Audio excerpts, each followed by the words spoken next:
আসসালামু আলাইকুম। ভাইজান আছেন নি আপনারা, না ঘুমাই গেছেন গা? আমি তো আয়া পড়ছি। এখন সব ধরনের দুধে মাইক্রোপ্লাস্টিক পাওয়া যাচ্ছে, কোনটা খাইবেন আর কোনটা রাখবেন? খাইতে হবে, এই দেশে থাকলে তো খাইতে হবে, বাঁচতে হবে। যেহেতু দুধের মধ্যে মাইক্রোপ্লাস্টিক আছে, দুধ পরিহার করে দিব। কোন দুধ খাবো? গাভীর দুধ খাবো, সহজ হিসাব। এতদিন টুথপেস্টে শুনছেন মাইক্রোপ্লাস্টিক আছে, টুথপেস্ট ছেড়ে দিছেন, দাঁত মাজা বন্ধ করে দিছেন, মুখে দুর্গন্ধ। সিদ্ধান্ত তো আপনাকে নিতে হবে, সমাধানটা তো আপনাকেই করতে হবে নাকি? ঠিক আছে, টুথপেস্টে মাইক্রোপ্লাস্টিক আছে না, বাকি যেগুলাতে মাইক্রোপ্লাস্টিক নাই সেগুলো ব্যবহার করব। শেষ, চিনিতে মাইক্রোপ্লাস্টিক।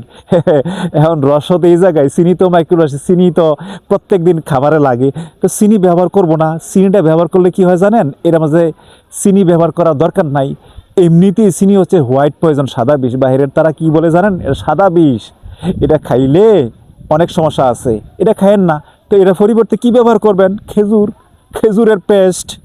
এটা প্রাকৃতিক উপাদান থেকে তৈরি, প্রাকৃতিক মিষ্টি। স্টেভিয়া ব্যবহার করুন, উদ্ভিদ থেকে তৈরি, সহজ হিসাব। প্লাস্টিকের পণ্য, প্লাস্টিকের পণ্যের মধ্যে মাইক্রোপ্লাস্টিক আছে। ঠিক আছে, প্লাস্টিক আমরা ব্যবহার করব না, আমরা স্টিলের ব্যবহার করব, সহজ হিসাব। এখন আরও কি আছে যেগুলোর মধ্যে মাইক্রোপ্লাস্টিক আছে, এগুলোর বিকল্প হিসেবে আমরা ব্যবহার করব, তাহলে তো সমস্যার সমাধান হয়ে যায়।